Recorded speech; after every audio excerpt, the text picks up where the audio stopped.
All right, take it away, Sam. Okay. All right. Good afternoon, everyone. Welcome to 2025 Telethon. My name is Sambashwara Gurijala. I go by Sam. I am a board member and also president-elect of the nonprofit organization For a Better Tomorrow, also known as FBT. Today, I'm very happy and excited to share a little bit about who we are, what we do, the positive impact we create both locally and internationally. FBT's mission is very simple. We work to promote social justice and support communities in need. We follow three basic main principles. Number one, accountability, where we use our funds responsibly and focus on meaningful results. Number two, sustainable philanthropy, where we support projects that make long-term and also lasting change. Number three, nurturing future generations, where we help young people learn, grow, and become leaders. So how does FBT work? FBT is powered by strong and dedicated team of board members, advisory council members, and a large group of wonderful volunteers. They're not paid. They all work for a common goal to help and build strong communities. They give their valuable time and energy because they truly believe in helping others and improving our communities. We're also supported by generous donors and sponsors who trust FBT and believe in our mission. Their contribution helps us organize volunteer activities and also provide financial support through FBT grants, both locally and as well as internationally. So how do we raise funds? Every year, we organize a number of programs and events. Number one, Kite Fest. It's a fun summer program that happens around June and July. And number two, STEAM Olympics. It's a program that encourages science, technology, engineering, arts, math learning, the community, which we collaborate with Illinois Wesleyan University. And number three, Youth Global Citizen, YGC. It's a wonderful leadership program for high schoolers running from July through October every year. And YSCU, it's a recognition program that honors both youth and adults for their community services. We also have a YVC, Youth Volunteer Corps. It's a monthly volunteer program that helps young people understand the importance of giving back to community and make a positive impact where they live. We're also hoping organizing our first 5K event around May 2026, if all goes fine. Funny, would you go back one slide back? So the slide shows whatever you see on the screen. It shows a meaningful story about our work at FBT. It shows how we serve community through both volunteer service and also financial support to local and international nonprofits. Everything we do is powered by our volunteers. As Fanny mentioned on the screen here, our volunteers, board members, and advisory council members have spent an amazing around approximately 3,100 volunteer hours, and so far with a 10% increase from last year. As I said before, FBT has no paid staff. Our work is done with 100% volunteers, and it creates 100% community impact. So now let me share some numbers from our 2025 events. Number one, Kite Fest. We had around 2,200 people who joined us, including kids, adults, families, people from many cultures, and we raised about around $10,000. Number two, our STEAM Olympics, which is collaboration with Illinois Wesleyan University. We had about 500 registrations with 250 students participating from more than 20 schools, and we raised around 23,000 this year. Number three, YGC. We also celebrated the graduation of 15 wonderful students from the YGC program, and these students raised around 3,900 through their fundraising to support the nonprofits they care about. Number four, YSCU Service Awards. We recognized more than 32 youth, including 16 winners, and this program raised about $9,000. Number five, YVC, the Youth Volunteer Corps. we organized 10 different volunteer opportunities where 36 different volunteers spent around 120 hours serving the community. So what do we do with the funds we raise through these programs? We give them back to the community through grants. This year, we granted around 66,000 to both local and international nonprofit organizations, about 43,000 globally and approximately 22,000 locally, including 7,500 towards the Illinois Wesleyan Scholarship for a student in need of financial assistance. With that said, I'll hand it over to Claire to talk about the YGC event, the Youth Global Citizen. Over to you, Claire. Thanks, Sam. Hi, everyone. My name's Claire. I am an alumnus of Youth Global Citizen, and I am also currently an FBT board member. I was a member of the class of YGC 2022, and going through YGC was truly such a valuable experience for me.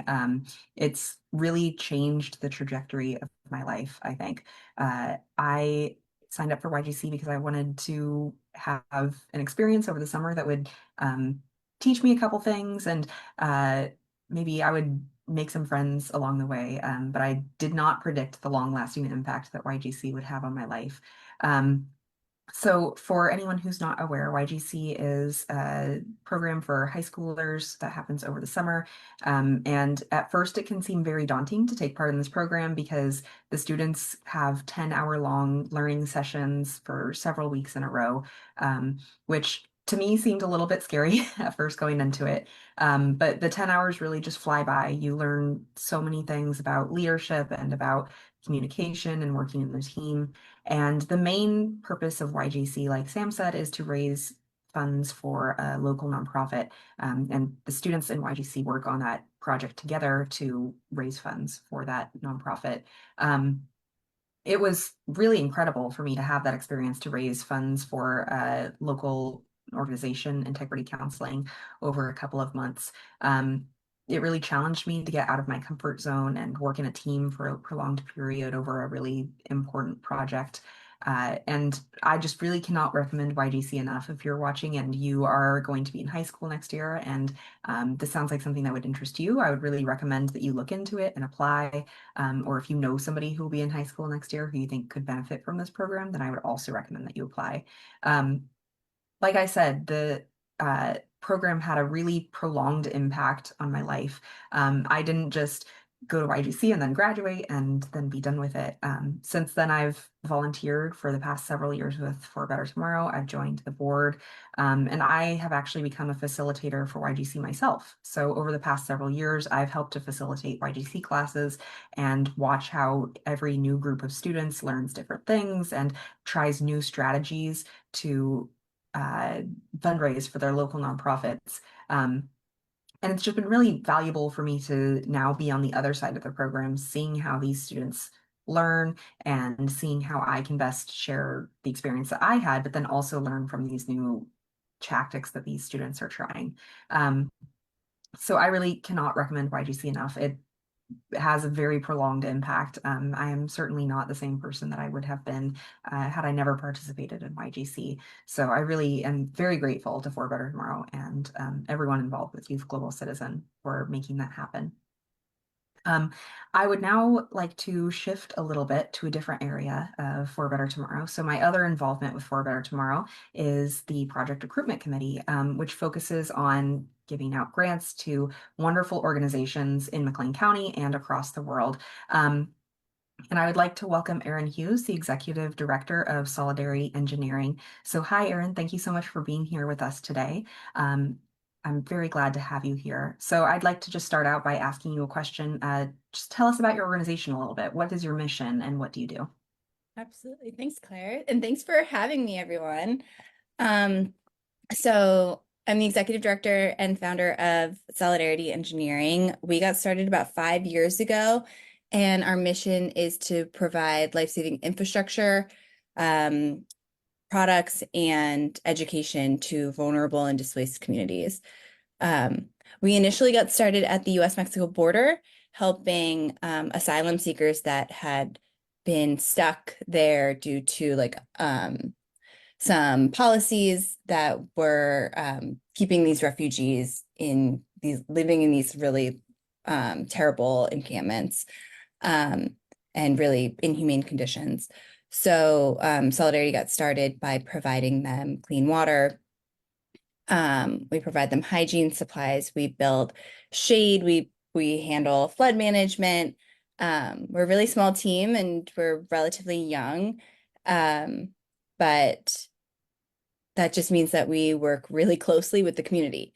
So the community members are like a huge part of our work and our team, and they help with all of our projects, and then they help with feedback on our projects to make all of our projects better. And so yeah, so that's kind of Solidarity Engineering in a very short nutshell. Yeah, thank you for sharing. How did you connect with FBT? How did you hear about us and the grant opportunity? So, when we're always kind of on the lookout for funding opportunities. We're a really small grassroots org. And so I think we had been looking for foundations and grant makers that kind of aligned with our mission. And so, we were looking for grant makers and foundations that cared about social justice, that cared about local, like keeping everything local, and then sustainability. And so that's kind of a big part of our work is, we include all of the local community members, and that means, in our setting, that means the actual asylum seekers and refugees that live in these camps. And you guys really align with that. And then also like teaching them, we'll build them something, but we do it with them. We do it with their input, with their feedback. We teach them how to operate and maintain all of our infrastructure. Anything that we're distributing is a direct result of like a request from them. And you guys just really aligned with that kind of sentiment. Very glad to hear that. And I'm very glad that we connected and that I got to learn more about Solidarity Engineering and all of the good work you do. So with FBT, you kind of completed a two-part grant. So what projects did you complete with the funding that FBT provided? This past year, FBT provided $8,000, which was amazing. We were able to provide hygiene products, community sanitation supplies. So hygiene products, I kind of group certain things into these different categories, right? So the hygiene products are like individual soaps and toothbrushes and toothpaste and deodorant, things that everyone needs like from a personal level, menstrual pads, diapers. And then there's community sanitation supplies, which is like bleach and mops and brooms and stuff that the community members use to keep their facilities sanitary and functional. And then we also used a lot of that money on providing potable water. In a lot of these shelters and encampments, there's these folks need to go out and buy their own drinking water with their extremely limited funds. So Solidarity Engineering is able to provide them with your guys' help with drinking water, and also water to clean and to wash and to shower with. And so that comes, we either have at each of our locations, we either have like big water tanks, but also sometimes it just comes down to like providing bottled water. Yeah. Yeah, great. Thank you so much for sharing. Your project really connected with me and with the rest of the project recruitment committee as something with very high impact that would really affect very strongly the lives of a lot of people. So speaking of the lives of those people, do you have any examples or stories of impact about the people that you serve and how the grant has helped them? Yeah. So at one point, we were creating, so we create hygiene kits a lot of times, so we'll distribute those. And as part of this project, we were able to put together a bunch of maternity kits. So hygiene kits, but geared towards like new mothers. So we put like newborn diapers in there and binkies and newborn clothes and maternity pads and, nipple covers, like stuff that any new mom would need. And we distributed those not only at the camps and shelters where there were women that just had babies, um, but also there's like a low income public hospital, a maternity hospital in the city of Reynosa. Reynosa is mostly where we work, but we also work down in Tapachula in Mexico, so mostly in Mexico. Um, and you know, some of the women that you distribute those kits to it was um really amazing to give them a giant kit full of everything that they would need for their new baby. And a lot of times, several women would end up like crying because they didn't know when they were released from the hospital how they were going to buy diapers um, for their newborn baby. They didn't, have a towel um, at their, in their tent when they would go home. So being able to provide those to us, like it's such a basic thing. Um, a bar of soap, right? A toothbrush, a toothpaste. Um, but to some of these people, if you have $10 in your pocket and that's it, and then you have to think about buying soap or buying having to decide how to spend that $10, just alleviating that stress ever so slightly, um, by giving them just the most basic of human necessities.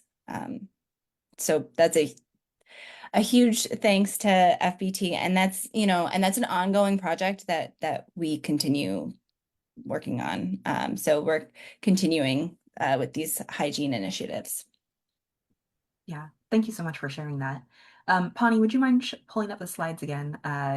Erin, you shared some pictures with us, and I would love if you could just kind of walk us through these pictures and describe to us what we're seeing here. Yeah, absolutely. So these two photos on the left-hand side, these are our field team members. That's Pepe and Miranda. And then there's some kids in the background there. And this was during a hygiene kit distribution. And you can see some of the items that we distribute are donated. So like we're using like UNICEF bags because UNICEF was able to like give us a bunch of their extra drawstring bags. We have some like Bombas socks that we had included, Dr. Bronner's soaps, but everything else we have to buy. So menstrual pads and toothbrushes and toothpaste and diapers and everything like that. So we put together all of these kits, and then this was at one of the shelters, the Senda de Vida 2 in Reynosa shelter. And then in the top right corner is one of our field team members, that's D-Sun, and he's buying just a ton of water for distribution. This was before we were able to install a tank at this particular shelter. And so it just came down to providing water however we can. And so that's in this situation, it was bottled water.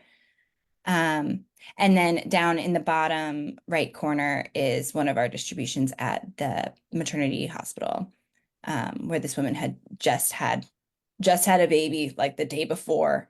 And we were able to give her a maternity hygiene kit, which provided her with all of the essentials. So, yeah. That's wonderful. It's really great to see all the work that you do displayed visually like this and really see that impact. If you could describe one thing about solidarity engineering that you would like everyone to know in just a couple words, what would you say to everyone watching? Oh, I think just the fact that, I've learned so much doing this work, and um I'm talking to you out of like the relative comfort of my home in the United States, right?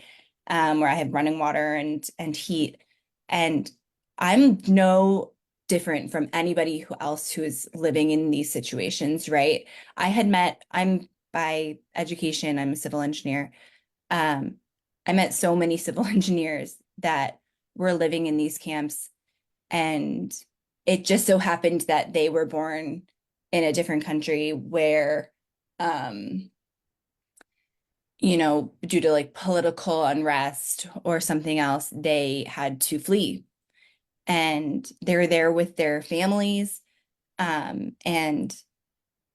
we're the same. Like if I was in their situation with my kids, I would 1000% be leaving some dangerous situation to find safety somewhere else. And so just seeing the humanity in everyone, and having the empathy that we're all the same and we all need help sometimes. So yeah, I think that's the main takeaway, is that this could be you in a different lifetime, right? Yeah, that's really powerful. Thank you so much for sharing. And thank you so much for being here today. We really appreciate your time. Yeah, thanks, Claire. Thank you so much, Erin.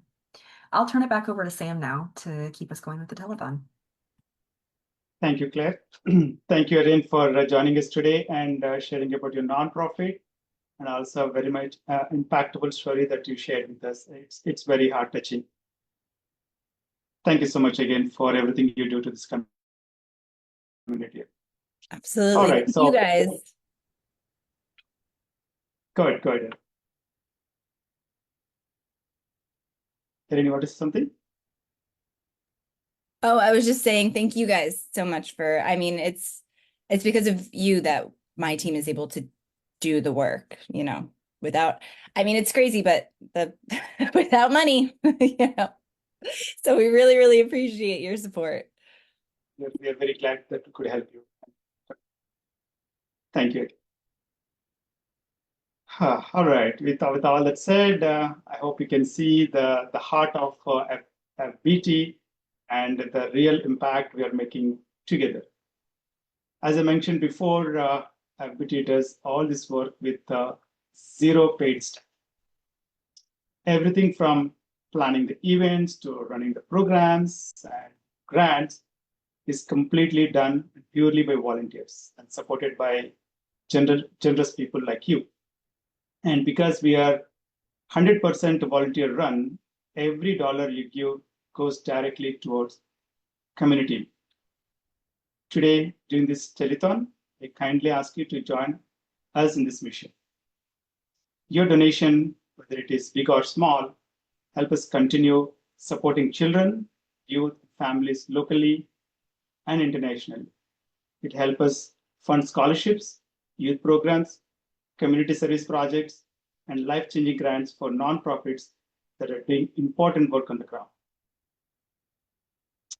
We also have an anonymous donor who is willing to match every dollar we raise today. Thank you so much for that matching donation. With that said, I'm very happy and excited to introduce our 2025 STEAM Olympics Illinois Wesleyan University scholarship recipient, Lily Formanek, who is here with us today and want to share a little bit about herself. Lily, take it away. My name is Lily Furmanek. I'm currently a Illinois Wesleyan student. I'm a sophomore here. I guess I'll just share my major. I'm also international global studies and then political science here on campus. And then this scholarship has really helped me and my family. So I come from a family where it's just my mom is a single mom. Her and my dad obviously are splitting the tuition, but both of them come from lower income. So this scholarship has really helped me financially be able to stay here at school and be able to provide me the opportunity to be at this school. Thank you, Lily. So I have a couple of questions for you. Hopefully there's easy questions for you. I'll make sure that these are easy. So who's applying for this for a Better Tomorrow scholarship was an easy process, or did you find it very challenging? Personally, for me, because I was nominated for the scholarship by a faculty member here on campus, it was a little bit easier on my part. I don't know how hard it was for the faculty member to apply, but going through everything with the scholarship was relatively easy. You know, going through making the video for you guys, any other requirements wasn't a hardship for me. Good to know. Yeah. Thank you, Lily. Do you think are there any other ways that you could better support you and other students, whether it could be through our volunteer opportunities or any additional financial assistance? I feel like I'm incredibly grateful for the scholarship. I feel like it's mainly personally for me being able to have these experiences, being able to come to the events that you guys hold, things like that. Um, I'm just incredibly grateful for the financial assistance. I don't feel like I would need more. It certainly helped us. You know, I'm not taking out tons of loans for the school year, things like that. But it's just having more experiences, things like that. Being able to come to these events, I feel like is definitely a way to help, at least for personally for me, I've really enjoyed being invited to come to these events. That's amazing. And thanks for joining us during our YSC and YGC graduation event too. Mhm. See you out there. Do you have any other thoughts or messages that you want to share with us today? Um, Not that I can personally think of. It's just, I'm so grateful for you guys, but also to anyone who's watching, your funds, like they showed the diagram where some of the funds do go to a student here at Illinois Wesleyan for those who need, we're a private university, so our tuition's a little bit higher, but it definitely lessens the impact, especially for like lower income families like my own, where I'm living with my single mom, splitting the tuition between her and my dad, but both of them have lower income jobs. That my mom is a nurse. It takes a while for her to get up to the point to have a lot of money. So any funds that we help other students, including myself, but also you know, the global grants, the grants that were given to Aaron that you guys talked to earlier, it really helps everyone. And it's not just, helping for a better tomorrow itself, but to help other people. That's so true, and thanks for echoing that, Lily. And I truly appreciate you taking the time to join us today, especially with your busy schedule. Again, thanks for sharing your personal experience and inspiring all of us. Thanks again, Of Lily. course. Thank you. Thank you. All right. So with that said, I will hand it over to Claire to talk about a little bit on local. Over Yeah. to you, Claire. Thank you, Sam. I would just like to highlight an opportunity for nonprofits both in McLean County and throughout the world to be able to receive grants like Solidarity Engineering did that we just heard from. So For a Better Tomorrow has 2 grant cycles throughout the year where we accept applications from, like I said, both local nonprofits, so in McLean County, and global nonprofits who serve people outside of the United States. And we would really love to partner with new grants. We always love seeing applications come in from nonprofits that we've never connected with before, so we can really expand our reach.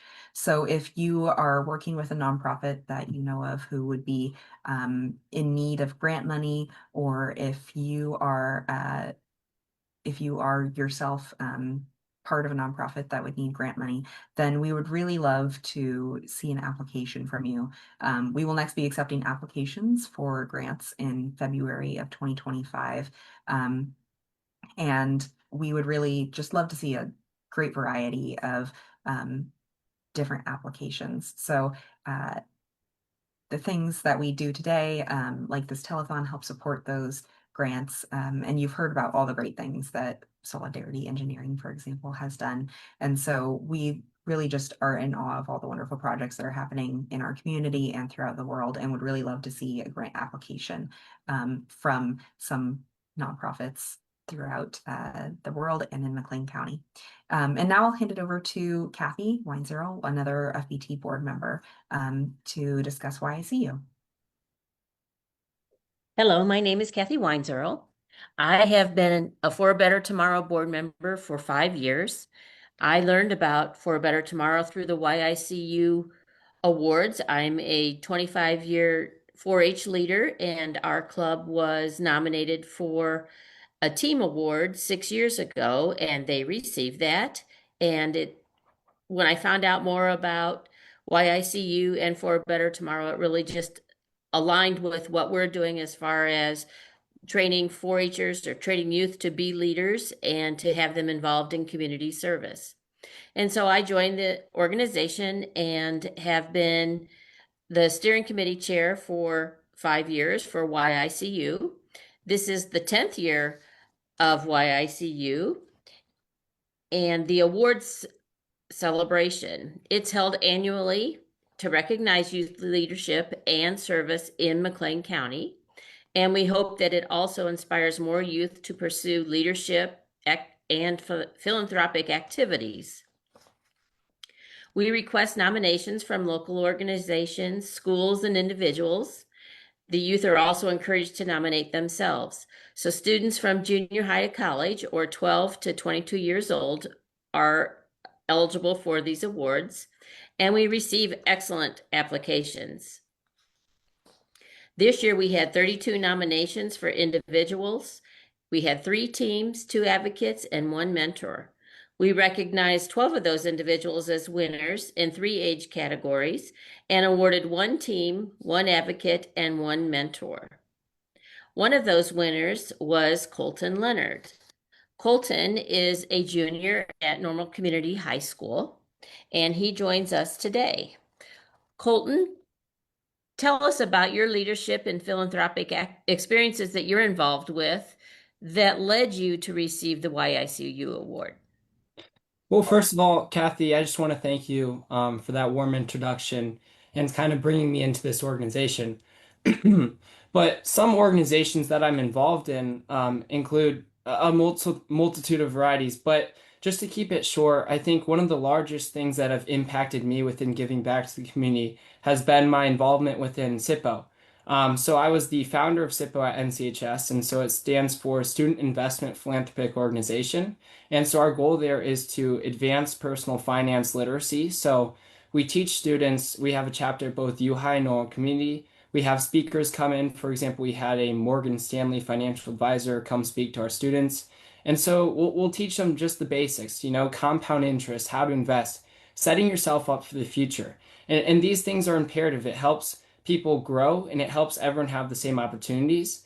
In addition to that, we also have another aspect. We do a lot of volunteer work and give back to the community. Year to date, we have raised well over $100,000. Just this year, we've given over $19,000 away to certain charities like Midwest Food Bank, Easter Seals, and St. Jude. And so, it develops a lot of skills within the community. We give a lot of money away, and I think it's really influential. In addition, some other things that I'm involved in are Boy Scouts, where we help coordinate volunteering events, cleaning up the nature, whether that be raising money for certain things. We do a lot there. And in addition, I'm involved in some business organizations, one of which helps entrepreneurs that are youth continue to grow and gives them the resources necessary to grow their startups. And then I'm also involved in JAC, where we help connect the youth with lots of influential speakers, whether that be managing directors at investment banks, a lot of big names. And so it helps them get emerged into the world of business. You're an amazing leader, Colton. What has inspired you to get involved with all the nonprofit organizations that you work with? Thank you. I think one of the largest influential factors would probably just be my childhood growing up. And so one of the largest things was going to church every single week. And as I continued to grow up, I got more involved in my church. I eventually started ushering, so opening the doors, collecting baskets, getting more involved in my church. And then in addition, I would say my parents had a really influential role as well, just kind of teaching me about the impact of giving to others and being kind and trying to build something that's bigger than yourself. And so that's kind of the big factors that have led me to this point. Nice. As you finish your years in high school, I'm sure you've been thinking about your upcoming career. How has your involvement with nonprofit organizations influenced your future career plans? Yeah, I think one of the biggest ways that it has influenced me is to understand the large impact of giving back to others. And so I was originally thinking about kind of going into business and maybe going that investment banking route, but I really wanted to make sure that I'm also contributing to society in some way. And so this has caused me to kind of shift where I want to go. And that's why now I want to go into a career of venture capital eventually. If you look at different organizations like GoFundMe, right? Every single business requires capital, and that capital can have really large effects on society. And so that's why eventually I'd like to be in venture capital where I can help fund these transformative companies that will improve the quality of life for everyone. Um, but yeah, I think that volunteering and giving back has had a really huge influence on me to see the importance of giving back. I have no doubt that you will be successful in your future careers. Why do you think other youth should apply for the YICU award? Yeah, I think the YSU award is great. Even if you're not a winner, it's very important because it connects you with many like-minded individuals. For example, within my 2025 class, I was able to meet many different people that are doing the same things as me, and that's really powerful because it shows that there's a lot of people that you can connect with and that we're all trying to give back to our community. In addition to this, I think that the YSU award really pushes you towards giving back to your community. And so when you surround yourself with those types of people and get more involved in the community, it just kind of has a compounding effect. And eventually it'll lead to a community that continues to thrive and give back to others. So I think that's the largest reason. And YICU is great. It incentivizes people to get involved, and that's such a powerful thing within my personal experiences. Colton, I'm in awe of all that you do. And when you listen to all the other nominees that are up there for YICU, it's just mind-blowing because this is youth and this is our future leaders. And it is just such a cool experience to hear everything that you do. So congratulations on your award and thank you for taking time to share with us today. Thank you so much, Kathy. I appreciate it. And to all the other YSU individuals, I really do appreciate your time. Thank you. Awesome. Thank you, Kathy. Thank you, Colton. I love to hear all your inspiring stories and all the things that you do to the society and supporting the communities financially. Love it, Colton. Thank you. And also like the statement you said, even if you're not winning the YSU award, it is giving a platform and opportunity to connect the like-minded people. Love it. Thank you again, Colton. With that said, I will hand it over to Claire to talk about some stories related to global grants. Thank you, Sam. I'd like to welcome Andra Uphoff, the Vice President of Creative Healing Expressive Arts Center, a local nonprofit within McLean County that recently received a grant from FBT. So Andra, welcome. Thank you so much for being here today. I just have a couple of questions for you today. So first of all, tell us about your organization. What's your mission and what do you do? Hi, thank you for having me. It's a lovely day today. Our organization is Creating Healing Expressive Arts Center. We launched our first opening big gala about 3 years ago. President is Carly Johnson. She's the founder and CEO currently. Well, it all came in my basement. We were all creating and making art, and Carly noticed that how effective and healing and touching it is to create from art with movements and um expressive movements.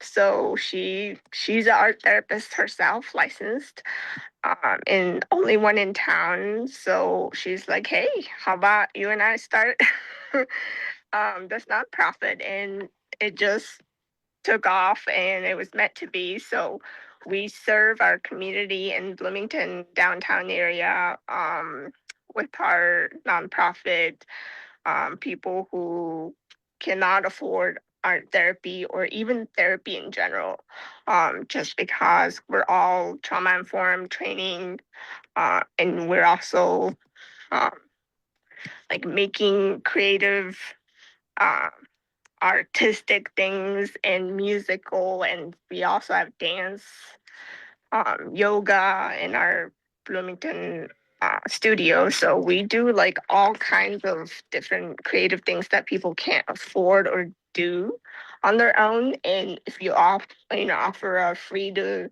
no charge class, then people are more willing to show up. So the result from this has like just been so impactful, and a lot of people leave inspired that they want to go home and create. So it's been really helpful, and finding a organization like that and getting the funds to pay for supplies has been helpful. And we do a lot of community outreaches too. So we're doing. Thank you so much for sharing. So now I would like to hear a little bit about how you connected with FBT and heard about us and the grant opportunity. So a year ago, Carly Johnson was doing a big, also collaboration with another, uh, I forgot exactly her name, but it was at the, uh, what was it, McLean County Art Center. And then we had someone come reach out to us and say, "Hey, you should apply for this grant." And it was no brainer. Like we did, um, we did apply, and we were able to get the grant right away. So they saw us performing on stage and saw what we were doing. So yeah. Great, yeah. And could you tell me a little bit about the project that you completed with the FBT grant, and maybe a little bit about the people that served and how it helped them? Sure. So I am the art instructor. I do art for living, and we do several painting classes. And I hosted was it like a few months ago over the summer. Um, After we got the grant, we were able to buy supplies and host a painting class for all ages. So we had really good outcome from it. And the best impact that I heard from my paint class that I did was, hey, afterwards was like, hey, I have not touched the paintbrush since I was young. Life just take over, and they were inspired to go buy a paint supply and start painting. So that was really, really touching. And there was like families drove from out of town with the like as a family night, father and a son, and like other brought their kids and their mom, and like literally had a family paint night at the creativity center that we were able to serve. It was really. That's wonderful. I love hearing stories like that. Thank you so much. Mhm. If you could just briefly say to everyone watching, one thing that you would like them to know about the Creative Healing Expressive Arts Center, and your mission, what would you say in like a few words or a sentence? Okay. It is one of a kind art therapy. It's different than traditional non-talk therapy. And when people are in the zone and they're just creating, they're able to open up even more and be more vulnerable and use their creative brain and like do some amazing work. So we're here to inspire our community and keep creating together. That's fantastic. Thank you so much. I'm so happy that our two organizations were able to connect so that I could hear and learn more about your work and all the wonderful things that you do within McLean County. So thank you so much for joining us today. I really appreciate your time Absolutely. Thank you. Thanks so for much. having me. Yeah. Now I would like to briefly discuss or welcome another guest from another nonprofit, Lisa Hudson, who's the executive director of Molly Rising. So Lisa, thank you so much for being here today.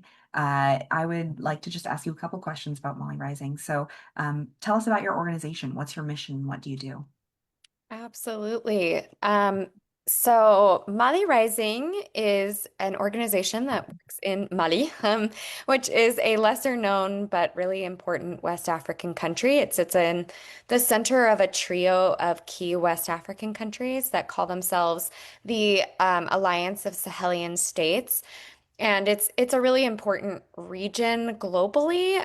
Even though it's lesser known, it has a huge impact on what happens across the region, but also what happens globally. And Mali itself tends to set the tone, tends to set the tone for the region.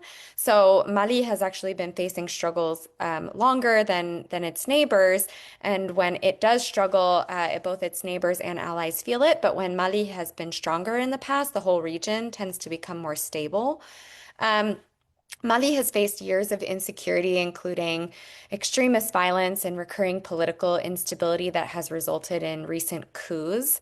And now there are other malign actors moving in trying to take advantage of the resources in Mali. And the most reliable way to strengthen Mali is through education. It's been proven that educated girls and boys become the leaders and community builders who drive long-term stability in key regions globally. So, I mean, we can see this all over when education declines, particularly when access to education is restricted for certain types of people. Usually, freedoms and democratic values to decline in those areas, leading to an ultimate instability. So, we've decided to focus on Mali, and we've also decided to focus very explicitly on middle school education because that is the crux of where the decline and the lack of access seems to happen. So I think it's 73% of Malians go to primary school, but then that drops down to around 30 or 40%, depending on the area, for middle school. And that's specifically related to having access to that education. So many Malian students in rural areas, so anywhere outside of Bamako, have to walk typically more than 10 kilometers to school, and that can be extremely dangerous, particularly as it pertains to violent extremism and human trafficking. I mean, also included in that is famine and food insecurity and water insecurity. So imagine walking 10 kilometers plus back and forth every day and not having sustainable access to food and water. That would be extremely difficult. So at Mali Rising, we choose to build schools and build up communities. We've been around since 2005, and we have a three-part model, including access, quality, and inspiration. So we build schools, but we also build up students, particularly as it pertains to students who might not always have access to that education, especially girls. So it's always more challenging for girls to receive access to education, and we work with our communities to try to instill the importance of sending all students, including girls, to school. That's wonderful. Thank you so much for sharing a little bit about your mission. Um, would you mind telling us a little bit about how you connected with FBT and heard about us and the grant opportunity? Yeah, absolutely. So it might be anticlimactic, but we did find For a Better Tomorrow through a grant search platform. Um, I believe it was instrumental, but I did see it on other platforms as well. And we applied through the regular grant cycle. And from the beginning, we really appreciated how thoughtfully FBT reviewed each organization. So, as a smaller organization, we find that many funders rely heavily on existing networks. But For a Better Tomorrow truly gave every applicant a fair shot and evaluated organizations based on mission alignment, which we really appreciated that commitment to openness and equity. Great. Yeah. Thank you so much for sharing that. Yeah. And as a recipient of an FBT grant, could you discuss a little bit about the project that you completed with that grant, and where the funding went, and the impact that it had? Yeah, absolutely. So we did a couple things with it. I'll try to be brief, but we had three projects that this mainly, the funding mainly went towards. So we have a girls literacy program. So our girls literacy program creates structured reading groups where girls can practice fluency, comprehension, and public speaking. It includes regular reading circles and guided discussions, storytelling, and then we have annual reading competitions that help girls become more confident and more adept in their not only their silent reading abilities, but also their reading aloud, their abilities to read aloud. This is actually come with teachers reporting that the girls participating are starting to surpass the boys in grades and speaking up more in class, showing stronger performances on their national exams, which is really phenomenal because a lot of these girls come in not knowing how to read at all.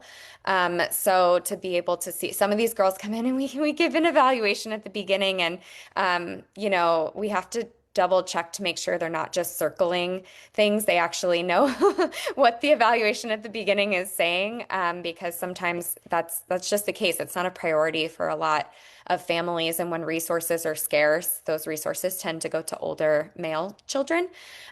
So a portion of the funding went towards particularly the annual reading competitions, which are really, really impactful to the girls. It becomes a goal for a lot of the girls to be able to participate in these reading competitions and really get up the courage to do that. They're very timid sometimes, and so then we also used a portion of it towards our girls soccer program. The girls soccer program has other components to it, but the portion of the FBT grant went towards our annual soccer competitions. We have 6 schools that participate, and we have intra uh, inter-village tournaments where the girls get to travel to each other village and they get to have these tournaments. And then ultimately we have a final where the winners get to receive school supplies for the next year. And then the largest portion of this grant went towards our menstrual health and hygiene program, where we get to distribute reusable menstrual kits. So a lot of girls in developing countries miss out on school for at least a couple days a month because they don't have adequate supplies to care for themselves during their menstrual cycle, which can be embarrassing and is also usually extremely taboo, but also it can be a hygiene issue where if you're, out walking around, traveling around, getting dirty all day when you're going through your menstrual cycle, it can cause issues. So we were able to distribute 610 reusable menstrual kits to our students in 7th grade is the year that we start doing that through the FBT grant. That's wonderful. I really enjoyed hearing about your project when we first received your application, and now hearing a little bit more about it is just wonderful. I think it has such a great impact. Is there one specific story or example of impact, maybe from an individual, that you would be able to share with us based on this grant that you received? Yeah, sure. So our girls are always really vocal about how much they like the program. I think that is in part due in part to our program manager, Hindati. The girls love her and they're willing to talk to her about anything. So usually choosing one story is hard because they're all so excited. But I think one of my favorite stories is about Shatu Samake, and Shatu is a 9th grader. And she 2 years ago received a reusable menstrual kit, which she is still using. And at the time, she was regularly missing 3 to 4 days of school each month because she was so afraid of going to school and staining her clothes, which she didn't have a lot of clothes. So staining her clothes, and she even at home, she was so embarrassed and so afraid to even talk to her parents about this. And so she would isolate herself both at school and at home. And she said, I was so scared that the cloth might fall out or that my clothes would get stained or that someone would see. And so I'd miss 3 or 4 days of school each month. And I'd try to borrow my friends' notebooks just to catch up, but it was really difficult. And she even had a hard time talking to her mom about it. But because of our menstrual health sessions, which also can sometimes bring in mothers from the community to learn more about it, and we bring in menstrual health, or well, health professionals, so female health professionals in general, nurses and PAs, to talk about health and how to track and things like that. And she now feels comfortable attending class, and she has started to tell her sisters and everybody she knows in her community. And she just keeps saying, I keep going around encouraging all of us to pass on what we've learned to our sisters, especially those who don't get to attend the session. So I love hearing about how she was isolating herself. She was so afraid to speak out about it. And now she's going around to everybody she knows, talking about how to care for themselves during their menstrual cycle. That's a great story. Thank you so much for sharing, Lisa. I'm so glad to hear about the impact that your organization has had on the community. And thank you so much for your time today. I really appreciate you being here. Yeah, thank you, Claire. We're really appreciative to have supporters. Yes, thank you so much. Thanks. We're almost done with the telethon for today, but I would just like to say quickly before I turn it back over to Sam, that For Better Tomorrow has played such a big part in who I have become as a person. And I would really like to extend that opportunity to anyone to be able to work with For Better Tomorrow, volunteer with For Better Tomorrow. And so if you're interested in collaborating with FBT or volunteering with us, we would absolutely love to hear from you and have you as a part of the community that we've built. So you can learn more about FBT and being able to collaborate with us on our website, forbettertomorrow.org. We also have our Facebook up here, the number 4 A Better Tomorrow on Facebook. And then on Instagram, we're the number 4 A Better Tom. And so we would just really love to hear from you. And if you would like to learn more about our volunteer or collaboration opportunities, you can find out more on our website or on our social medias. And so now I'll hand it back over to Sam to finish things off for the day. Thank you, Claire. Again, thanks for your kind words and also for taking the interview on the grantees. Really appreciate both Andra and Lisa for sharing your most impactful and inspiring stories. Absolutely love to hear that FBT is able to help you guys and also create a positive impact on the communities both locally and internationally. All right, so as we come to the close of this wonderful telethon event, I want to take a moment to reflect on everything we have heard, everything we have celebrated, everything we have accomplished together today. We heard heartfelt stories. We learned about passion, dedication, and countless volunteer hours that drive FBT. We also listened to inspiring voices from Lily, Colton, Andra, Lisa, whose journey reminds us why our mission truly matters. Every hour we volunteered, every event we organized, every scholarship we awarded, every grant we gave. All of it happened because of people like you, our supporters, donors, and community members. No matter whether your donation is big or small, we value and appreciate every dollar you donate to this great cause. And we make sure it reaches those who need it the most. As mentioned before, we also have an anonymous donor who is willing to match every dollar we raise today. So we kindly request you to make a donation. Thank you again for joining today's telethon, and hope you all have a wonderful rest of your day. Thank you again.